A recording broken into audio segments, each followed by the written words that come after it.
अस्सलाम वालेकुम। मेरा नाम है मुजाहिद हसनैन और आप देख रहे हैं स्टार्टिंग आउट विद प्रोग्रामिंग। इस लेक्चर में हम डिस्कस करेंगे कि स्टैटिक मेंबर वेरिएबल्स जो हैं वो क्या होते हैं, और अगर हम क्लास में किसी भी मेंबर वेरिएबल को हम स्टैटिक बनाते हैं तो उससे क्लास के ऊपर क्या असर पड़ता है। इससे पहले हम जो है ना देख लेते हैं कि सपोज कर लें हमारे पास एक क्लास है पर्सन। पर्सन नाम की हमारे पास एक क्लास है और इस क्लास के अंदर हमारे पास दो प्राइवेट मेंबर्स हैं।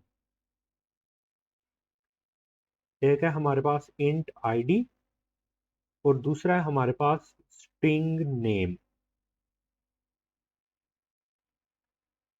बाकी इसके पब्लिक पार्ट के अंदर भी कुछ इसकी चीज़ें होंगी। फिलहाल हम सिर्फ जो है ना ये सिंपल वेरिएबल्स के ऊपर देखते हैं कि स्टैटिक से पहले सिंपल वेरिएबल्स जो है ना वो किस तरह वर्क करते हैं, हम ये देख लेते हैं। अब सपोज कर लें पर्सन का एक ऑब्जेक्ट है P1। अब P1 के लिए ना रैम के अंदर हमारे पास आईडी और नेम, ये दोनों वेरिएबल्स जो है ना वो स्टोर होंगे अलग से।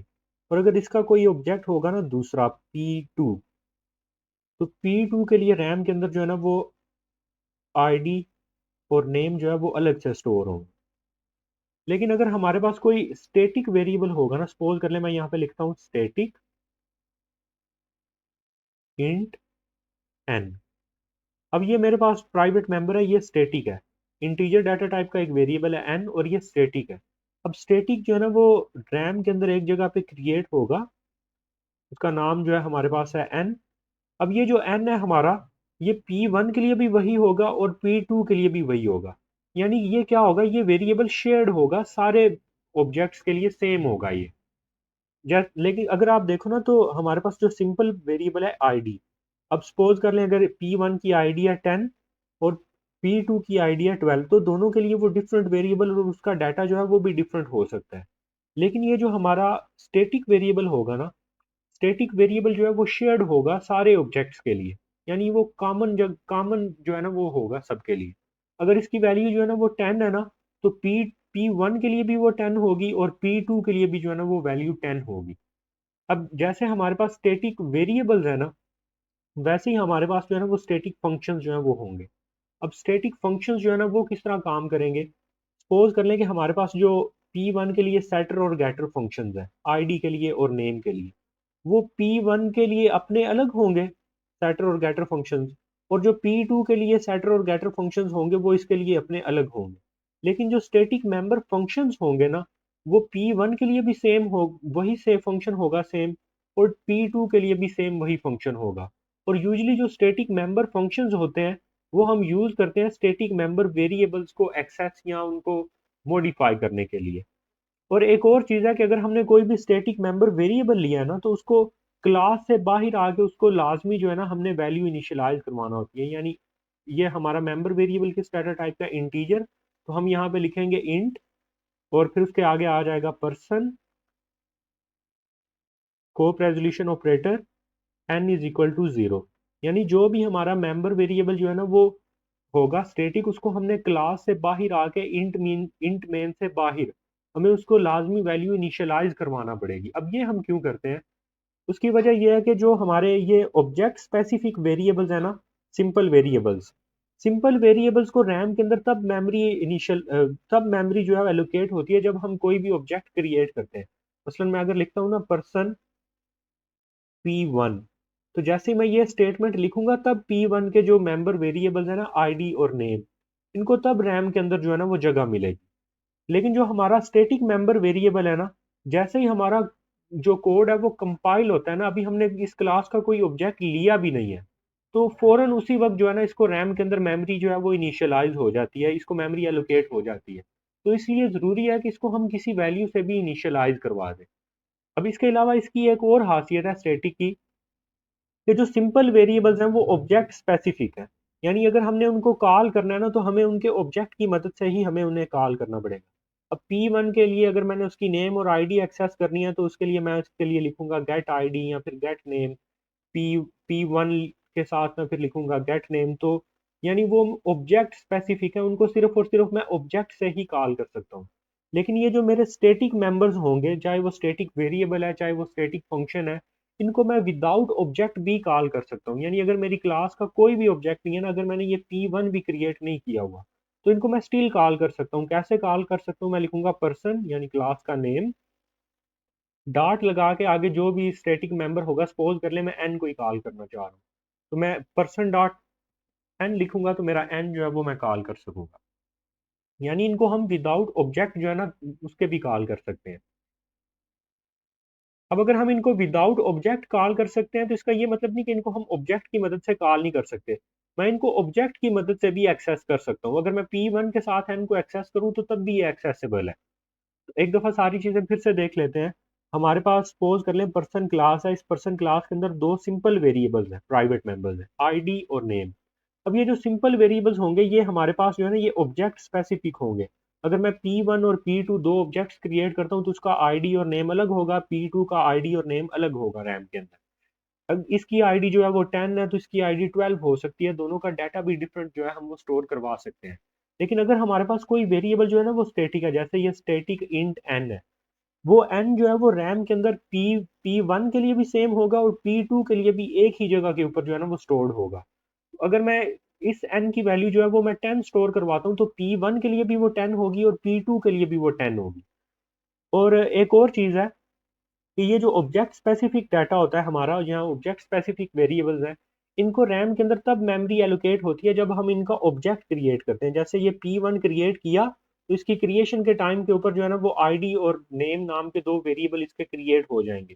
लेकिन जो हमारा स्टैटिक वेरिएबल है ना, स्टैटिक वेरिएबल जैसे ही हमारा कोड कंपाइल होता है ना, अभी हमारा कोई ऑब्जेक्ट चाहे हमने वो क्रिएट किया नहीं किया, तो ये रैम के अंदर जो है ना इसको जगह मिल जाती है। और इसीलिए ज़रूरी है कि हम इसको इंट मेन कि एग्जीक्यूशन से पहले हम इसको जो है ना कोई वैल्यू इनिशियलाइज करवाएं। और इसको वैल्यू वो कैसे इनिशियलाइज करवाएंगे? इसकी डाटा टाइप, क्लास का नेम, उसके आगे स्कोप रेजोल्यूशन ऑपरेटर, और फिर उसके आगे इस वेरिएबल का नाम लिख के इसको हम वैल्यू इनिशियलाइज करवा देंगे।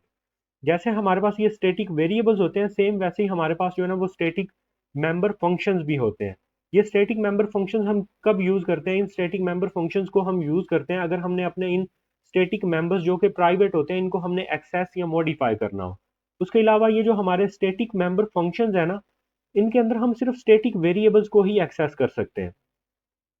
जो सिंपल ऑब्जेक्ट स्पेसिफिक वेरिएबल्स है ना, आईडी और नेम है, उनको हम इन फंक्शंस के अंदर वो एक्सेस नहीं कर सकेंगे जो स्टैटिक मेंबर फंक्शंस होंगे।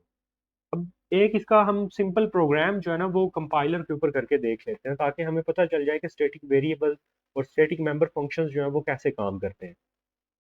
अब हम आ गए हैं कंपाइलर पे और कंपाइलर पे आके हम अपना प्रोग्राम लिखना शुरू करते हैं। Hash include iostream using name space STD. अब उसके बाद मैं क्लास बनाता हूँ, क्लास पर्सन, और पर्सन क्लास के अंदर मैं प्राइवेट मेंबर्स में सिर्फ ले लेता हूँ पर्सन का नेम ही मैं सिर्फ ले लेता हूँ। अब मैंने नेम क्योंकि स्ट्रिंग डाटा टाइप का लेना है तो उसकी जो हेडर फाइल है वो इंक्लूड करना लाजमी होगी, हैश इंक्लूड स्ट्रिंग।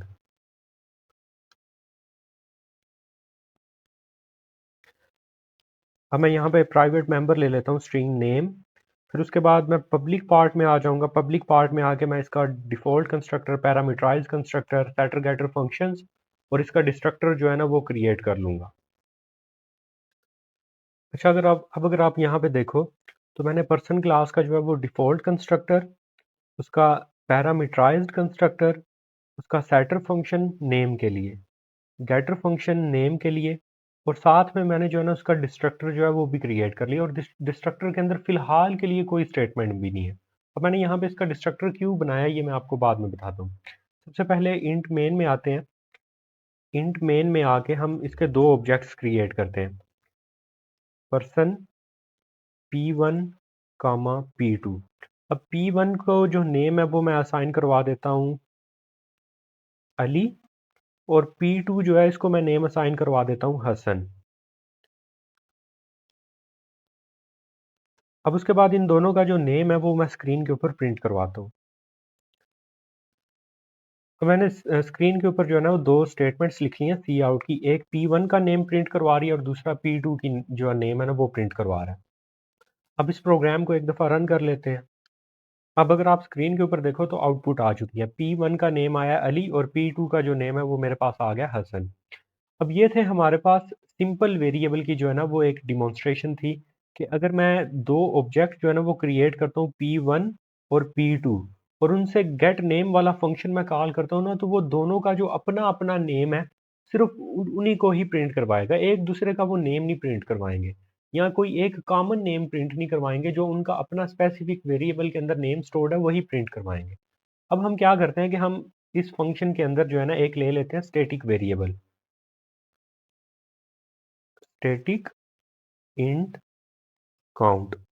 अब मैं क्या करना चाह रहा हूँ, क्योंकि ये जो स्टैटिक वेरिएबल है हमें पता है ये क्या होगा, ये शेयर्ड वेरिएबल होगा। तो मैं चाह रहा हूँ कि जब भी कोई मेरा ऑब्जेक्ट क्रिएट होता है ना तो ऑब्जेक्ट की क्रिएशन के टाइम के ऊपर जो है ना ये काउंट के अंदर इंक्रीमेंट हो जाए। तो उससे हमें क्या पता चलता रहेगा कि जितने भी ऑब्जेक्ट क्रिएट हो चुके हैं उनका नंबर मुझे पता चल जाएगा। तो मैं क्या करूँगा यहाँ पे डिफ़ॉल्ट कंस्ट्रक्टर के अंदर मैं इसको क्या करूँगा, मैं इसको इंक्रीमेंट कर दूँगा इसके अंदर, इसमें 1 का इज़ाफ़ा कर दूँगा। इसी तरह मैं क्या करूँगा, मैं जो पैरामीटराइज़ कंस्ट्रक्टर है उसके अंदर भी इसके अंदर इंक्रीमेंट करवा दूँगा। और जो डिस्ट्रक्टर है मेरा, डिस्ट्रक्टर पे क्या होता है कि मेरा कोई ऑब्जेक्ट जो है वो डिलीट हो जाता है। तो यहाँ पे मैं क्या करवा दूँगा, यहाँ पे इसके अंदर मैं करवा दूँगा डिक्रीमेंट करवा दूँगा। अब एक और चीज़ जो है वो आपको याद होगा जो हमने करनी है, वो ये है कि जब भी हम कोई स्टैटिक वेरिएबल क्रिएट करेंगे तो इंट मेन से पहले उसको हमने इनिशियलाइज़ भी लाज़मी करवाना है। तो उसके लिए हम लिखेंगे इंट, इंट के बाद हम लिखेंगे पर्सन, पर्सन के बाद हम लगाएँगे स्कोप रेज़ोल्यूशन ऑपरेटर और उसके बाद हम यहाँ पे लिखेंगे काउंट और काउंट को हम इनिशियलाइज़ करवा देंगे 0 से। तो यहाँ पे हमने क्या किया कि जो हमारा स्टैटिक वेरिएबल था उसको हमने 0 से इनिशियलाइज़ भी करवा दिया। अब 0 से इनिशियलाइज़ क्यों करवाया? क्योंकि जब P1 और P2 हमारे क्रिएट होते हैं, इनका जो नेम है वो तो तब रैम के अंदर जो है वो एलोकेट इनको होगा। लेकिन जो हमारा स्टैटिक वेरिएबल है वो क्लास के ऑब्जेक्ट्स क्रिएट होने से पहले ही रैम के अंदर क्रिएट हो जाता है। तो इसलिए ज़रूरी है कि हम उसको 0 से इनिशियलाइज़ करवाएँ। अब अगर मैंने इसको यहाँ पे 0 से इनिशियलाइज़ नहीं करवाया होगा, तो यहाँ पे मैं किस चीज़ के अंदर प्लस प्लस करूँगा? अगर मैं 0 इनिशियलाइज़ करवाए बगैर इसके अंदर जो है वो इंक्रीमेंट करूँगा, तो वो किसी गार्बेज वैल्यू के अंदर इंक्रीमेंट होगा, ना कि 0 के अंदर इंक्रीमेंट होके 1 होगा। तो जैसे ही मैं यहाँ पे पर्सन P1 क्रिएट करता हूँ, तो मेरे काउंट के अंदर 0 से इंक्रीमेंट होके 1 हो जाएगा। फिर जैसे ही मैं पर्सन P2 क्रिएट करता हूँ, तो P2 की क्रिएशन पे क्या होगा कि वो काउंट के अंदर इंक्रीमेंट होके 2 हो जाएगा 1 से। तो अब अगर मैं इस काउंट को जो है ना वो मैं प्रिंट करवाना चाहता हूँ स्क्रीन के ऊपर, तो इसके लिए मुझे इसका जो गेटर फंक्शन है वो बनाना पड़ेगा। तो मैं यहाँ पे बनाऊंगा स्टैटिक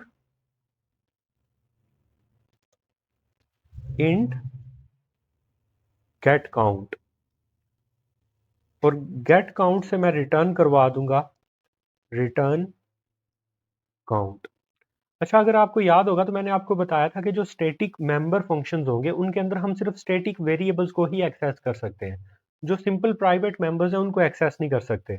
मसलन अगर मैं यहाँ पे इसके अंदर मैं नेम को एक्सेस करने की कोशिश करता हूँ ना, नेम, तो नेम इज इक्वल टू, अगर मैं यहाँ पे कोई चीज़ ही मैं लिखता हूँ, अगर मैं यही चीज़ लिख देता हूँ, तो अगर आप यहाँ पे देखोगे तो इसके ऊपर एरर आ रहा है। वो बोल रहा है कि a non static member reference must be relative to specific object. क्योंकि ये जो हमारे स्टैटिक मेंबर फंक्शंस होते हैं ये किसी ऑब्जेक्ट के लिए स्पेसिफाइड नहीं होते, लेकिन ये जो हमारा नेम वेरिएबल है ये हमारे ऑब्जेक्ट के लिए स्पेसिफाइड होता है, हर ऑब्जेक्ट के लिए ये डिफरेंट होता है। तो वो बोल रहा है कि यहाँ पे हम कोई भी जो है ना वो स्पेसिफाइड जो है ना ऑब्जेक्ट डिटेक्ट नहीं कर पा रहे जिससे इसको हम रिलेट करें। तो इसलिए यहाँ पे हम जो वो नॉन स्टैटिक मेंबर्स है ना जो ऑब्जेक्ट स्पेसिफिक है उनको हम यहाँ पे कॉल नहीं कर सकते। यहाँ पे हम सिर्फ और सिर्फ जो है ना वो जो हमारे स्टैटिक मेंबर्स होंगे हम सिर्फ उनको ही स्टैटिक मेंबर फंक्शन के अंदर कॉल कर सकते हैं। तो इंट गेट काउंट की मदद से मैं जो इस काउंट वाले फंक्शन को मैं रिटर्न करवाऊंगा। अब इसको हम एक्सेस करवाते हैं। अब अगर मैं इस ये जो हमारा काउंट है इसको मैं प्रिंट करवाना चाह रहा हूँ, तो मैं लिखूंगा यहाँ पे सी आउट, सी आउट के बाद मैं यहाँ पे लिखूंगा काउंट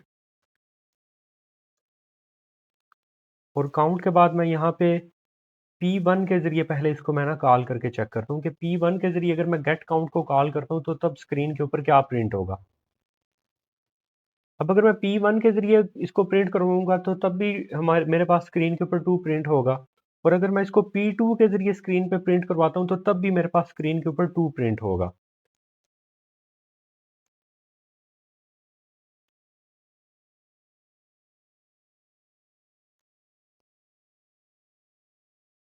अब इसको एक दफ़ा रन करते हैं।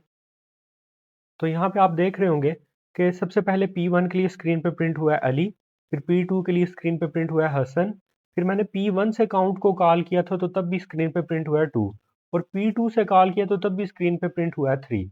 अब अगर मैं यहाँ पे एक और ऑब्जेक्ट क्रिएट अगर मैं इसका कर देता, पर्सन P3, अब अगर मैं पर्सन P3 क्रिएट करता हूँ ना, इवन दो मैं इससे रिलेटेड कोई भी स्टेटमेंट भी प्रिंट नहीं करवाता ना, इसको कोई नेम सेट करवाता हूँ, तो तब भी क्योंकि अब मेरे पास नंबर ऑफ ऑब्जेक्ट्स कितने हो गए हैं, 3 हो गए हैं। तो जैसे ही मेरे पास नंबर ऑफ ऑब्जेक्ट्स 3 होंगे, तो मेरे पास अब स्क्रीन के ऊपर जो काउंट काउंट के लिए प्रिंट होगा, अब वो 3 प्रिंट होगा, चाहे वो P1 से करवाऊँ, P2 से करवाऊँ या P3 से करवाऊँ मैं। अब अगर आप देखो तो काउंट मेरे पास जो है वो P1 और P2 दोनों से 3 प्रिंट हो रहा है।